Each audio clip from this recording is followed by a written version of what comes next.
Welcome to the Goose One channel. This is the sort of second episode of my series, The Forgotten.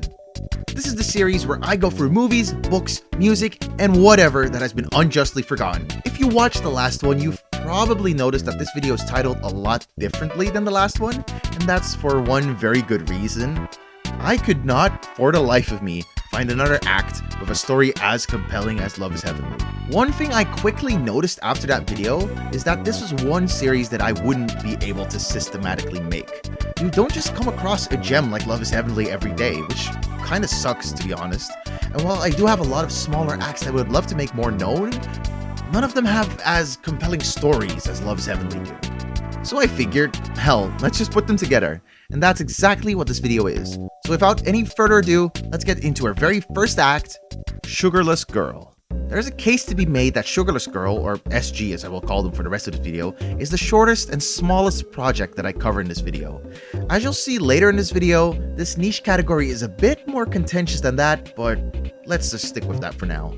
I mean, the statement itself is pretty obvious. SG would only ever go on to release one free track EP, although some of their tweets suggested that there was more to be released at some point. But their roots go pretty deep. They released all their music, yes, all free tracks, I know, under Pedalport Music, the same label that housed Cassiodad. Yes, the same Cassiodad that would go on to form the hugely successful Glass Beach. So they've got some connections. But what about the music? In 2015, SG would go on to release their debut and also their final EP, Skylar. And well, it's great. Really, it's nothing revolutionary.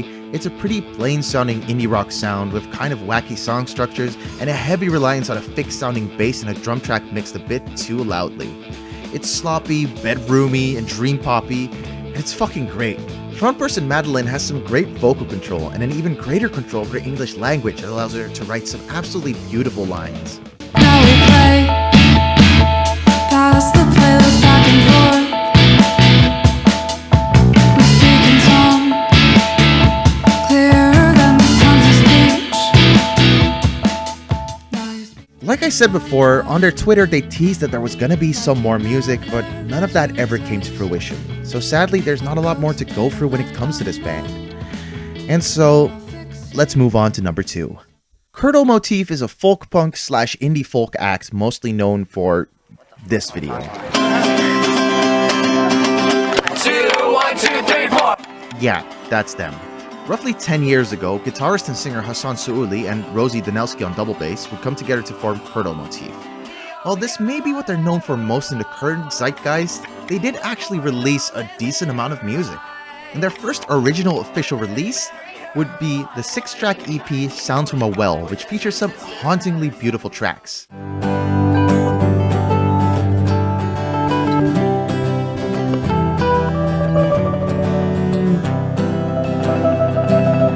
I remember back in kindergarten, the world was such a less threatening place. Happiness was achievable, the sun was gleaming on my face. We are all just colors, combinations of one another. I guess I'm just a cover, a liar or a lover. All the mixture turns to gray, the violence, vomit and decay. And we have to lose to gain, we feel good for the sake of gain. Without care, our hearts harden, our hearts are a garden. In the garden. In the garden.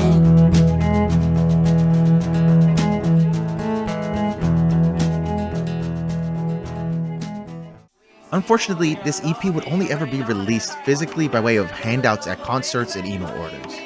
Outside of releasing that EP and a few singles, they would also go on to play a few live shows and even appear on KSPC Radio, a Californian college radio station. Eventually, ostensibly somewhere nearing the end of 2009 or the beginning of 2010, they began releasing less music, playing less shows, and eventually just stopped making music together entirely. From what I can find, both members of the band would eventually move on to different projects. Hassan Suuli specifically would go on to form Hassan and the Spirits. As Hassan and the Spirits, they would release 2 full-length albums before, like their namesake, going ghost. From what I can tell, Hassan now spends most of his days working on the visual arts instead of the auditory ones. And he's got some pretty good stuff. Unfortunately, I couldn't find very much about Rosie, so the information provided here will have to do. And with that, let's move on. Next up, we got girl music. We got girl music, not girl music. We got girl music. Next up, we got girl music. This entry is probably going to be the shortest one in this video, but I think it's an interesting one nonetheless. Girl music, or as I will refer to them from now on, GMM, was another short-lived acoustic project, this one hailing from the far reaches of Vancouver, Canada. GMM is probably the project in this video with the second least amount of music after Sugarless Girl, but they make it worth it. GMM, also known as Roxy Zagar, or Zagar, I don't know, would begin releasing music under the name 8 years ago in 2015. Their first track was It's the Same for Us, but the track with the biggest impact would probably be Going Down.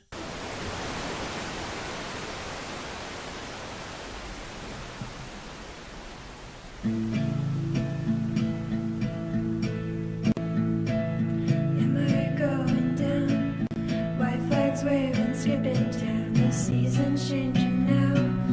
Not sure I can take the clouds, I'm not alone, but I might be going down. This song would be created for the true ending in the Itch.io visual novel Disaster Log C, and it's really freaking good. It showcases Zagar's skill at creating homey and comfortable feeling vibes with catchy melodies and beautiful harmonies.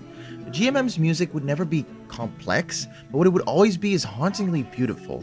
The project is, out of all the ones in this video, probably the most similar to Love is Heavenly. GMM would go on to release a few more tracks over the course of a couple years, but it's incredibly obvious that music was not their main artistic endeavor. And after an honestly very little amount of internet sleuthing, I figured out what they've been doing in the meantime. I won't be getting into the details of things as that feels kind of weird and invasive, but they seem to have been doing well for themselves in the animation industry, that's all I'll say. And that's the story of Girl Music, the side project of a 2D animator in Vancouver that managed to make some beautiful music in the process.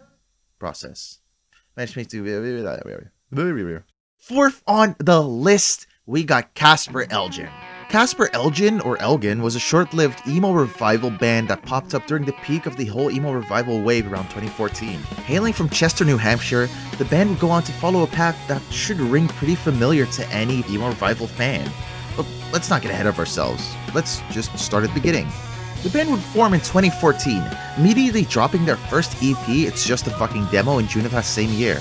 This EP is a goddamn mission statement. Tracks like Patches O'Houlihan and Mirzwak, or however that's pronounced, perfectly display the energy of emo around this time. Vocals were rough, riffs were twinkly, and tracks were chaotically melodic. Songs were like melting pots of passionate and pretty impressive guitar playing. Song structure also wasn't something that these bands took for granted, at least the ones that were not going in the Mobo direction. Simple verse-chorus-verse structures were thrown out the window for tracks like You'll Be Better Someday in favor of riffing, chaos, and just pure passion. Eventually, they would join Twitter in September of that same year, and judging by this Facebook post, played our first show on the 8th of that very month. Eventually, they would release one more freeway split with fellow Forgotten Revival acts Handwriting and C'est La Vie on October 14th of the same year, and that would spell to be the end of them. They would sort of on and off play shows over their remaining lifespan, but they would eventually completely come to an end in 2016. Members of the band would funnel into a variety of projects, among them being Light Caverns,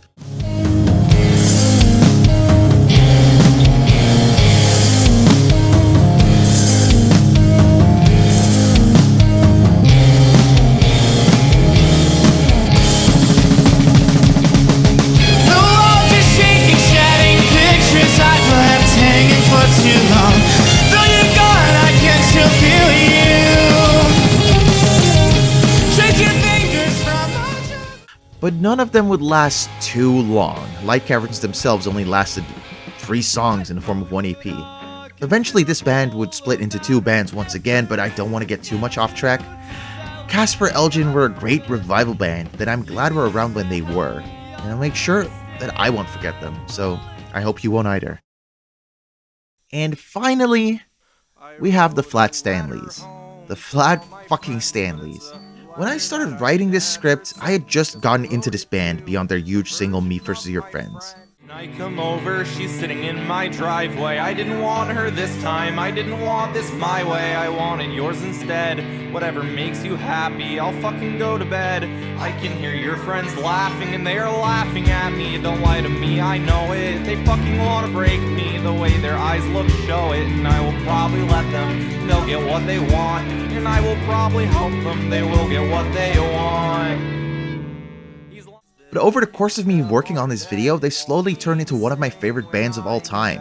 Now, I'm gonna admit, I'm kind of cheating with this pick. The Flat Stanleys have a solid 31k listeners per month on Spotify. They have a song with 20 million views. Did I just say 20 million? They have a song with 2 million streams, for God's sake. But they are mainly known for that one song. And outside of Me Versus Your Friend's prevalence on emo playlists, I don't feel like a lot of people know a lot about them. And that's what I'm here to change. And with that, let's take a step back. Their Genius page says that they originally formed as a joke, which would be really funny if Genius required any citations. I don't know where the story comes from, but there's a good chance it's a tweet or Facebook post or something similar that I just could not find. Specifically, they were meant to be a parody of the Front Bottoms, which is pretty obvious on their first EP.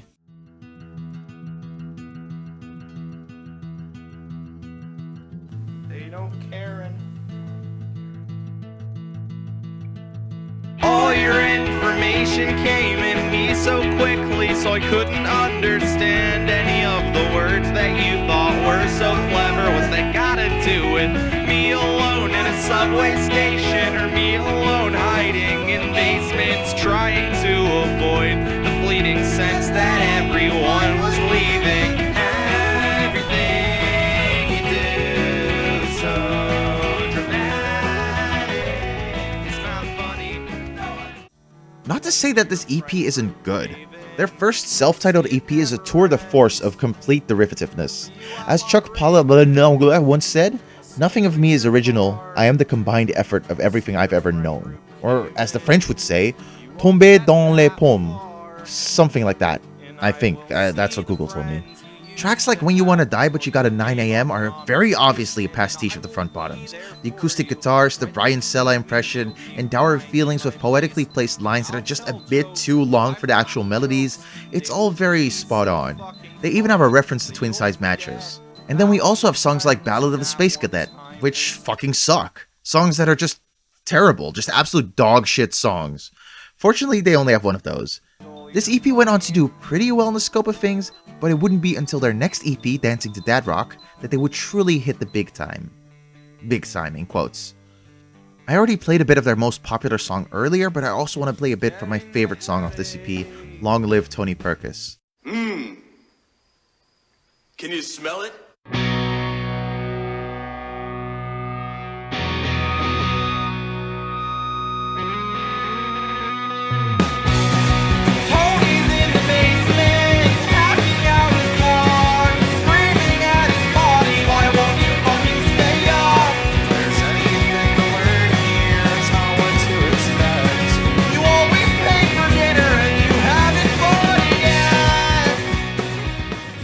One thing that is immediately obvious is the lack of acoustic guitars. Somewhere between their self-titled and this record, the Flat Stanleys began to change. A change that we can see like the middle of on their split with Tim Neal. They moved away from their full-on pastiche of the Front Bottoms, but while the influence and tongue-in-cheek references to the band are still there, their lyrics and sound ring a lot more sincere than it did before. And seeing as emo revivals always lean towards tongue-in-cheek sincerity, I'd say this attitude is pretty spot on. After the success of this EP, the Flat Stanleys would go on to not release any new music for basically a whole year. Evidence, aka their own tweets, suggest that in this time they were recording a full-length album, one that has gone on to not be released for a variety of reasons. It's an unfortunate reality. TFS are one of my favorite bands of all time, and missing out on more music from them will always be a sore spot. But what I am glad for is that we at least got one more release.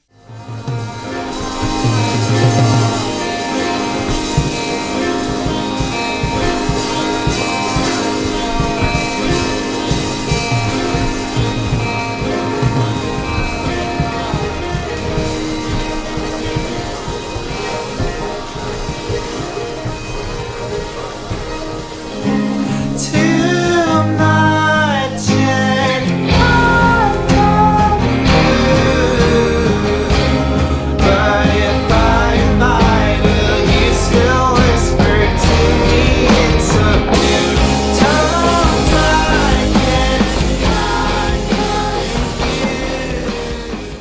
Much and Not the Mood was TFS's final release, a 2-track EP that... Actually, let me just read out my Rate Your Music review. The Flat Stanleys were never the biggest band in the emo revival wave. Their biggest song, Me vs. Your Friends, stands strong at almost 2 million streams on Spotify, but that's an outlier. In reality, they were just another band in the sea of Casper Elgins, Kiddos, and Copings. But to me, they're special. To me, they're a microcosm of the revival wave as a whole. Only 3 EPs and 1 split, yet they went through the evolution that's familiar to any revival fan. Acoustic release, more produced energetic middle release, and final release that deviates from their previous sound to a degree where the band just fizzles out of existence. But that last step is where I think TFS deviate. Because Too Much and Not the Mood feels like a final step in maturing, the last scene in a coming-of-age movie, away from the juvenile whinings of her acoustic guitars and the sad moping of her twinkling riffs. As a final release, Too Much and Not the Mood feels perfect, and for me, it might as well be the true end of the revival wave. I think that explains my thoughts pretty succinctly, doesn't it? In early 2020, the band would come back on Twitter to reveal the information about their 2017 album that I talked about earlier, and since then, it's been radio silent. The wording in the actual tweet gives me hopes that it'll release at some point in the future, but I don't want to cling onto that false hope. Either way, I hope the guys are in a good place right now in their life, and I wish them the best luck in whatever life they're pursuing now. And with that done, I'm done for now, for today. I think all the bands and artists mentioned in this video are absolutely worthy of more recognition than they currently have. I also wish bands like Curdle Motif would make their old music more accessible, but I can understand why they don't/haven't done it yet.